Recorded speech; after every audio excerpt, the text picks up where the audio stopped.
kwamba suala la uagizaji wa mafuta nchini limepewa kikundi cha watu, na wametumia mwanya huu kwa kisingizio cha vita inayoendelea huko Irani na Waisraeli na Wamarekani, kutaka kujipatia faida iliyopitiliza, yani supernormal profit ndani ya hichi kipindi kifupi. Watanzania wenzangu, hiki kinachoitwa Shirika la Maendeleo ya Petroli Tanzania TPDC, na kueleza kuwa wameagizwa na wamepewa kibali na fedha ili waweze kuagiza mafuta na kisha wauze. Jambo hili lipoje kisheria? Hiki ambacho bwana RC Chalamila amejikuta kuropoka na kukisema. Sasa sheria ya petroli ya mwaka 2015 ni kweli inaipa TPDC hadhi ya kampuni ya taifa ya petroli, yani National Oil Company, kuwa na jukumu kuu la kushughulikia masuala yote ya kibiashara katika mnyororo wa mafuta yanayohusisha nafasi ya serikali. Na sheria hiyo inaruhusu TPDC kushiriki shughuli za kibiashara kwenye mnyororo wa mafuta na kutenda shughuli yoyote ya mafuta.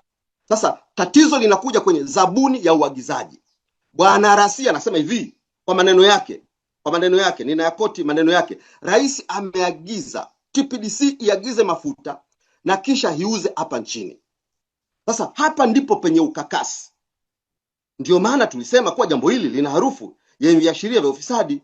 Masuala hapa ni kuwa tenda ya kuagiza mafuta ilitangazwa lini? TPDC waliomba lini? Kiushindani pamoja na makampuni mengine ya binafsi. Waliomba lini? TPDC ilipata wapi hela za kuagiza hayo mafuta? Maelezo ya zabuni na taarifa yoyote inayojulikana na umma. Hapa ndipo penye tatizo.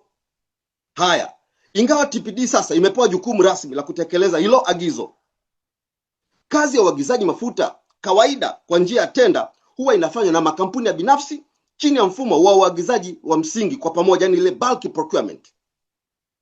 Hivyo mchakato wa zabuni ulihitajika kufanyika kwa makampuni yote ikiwemo na TPDC yenyewe, kuomba, kukubaliwa pamoja na makampuni mengine. Lakini kwa sababu ambazo tunahisi ni za kifisadi, mchakato huu wa uagizaji inavyoonekana umefanywa kwa kificho na kupewa kikundi cha watu kinyume na utaratibu ili kuingiza mafuta.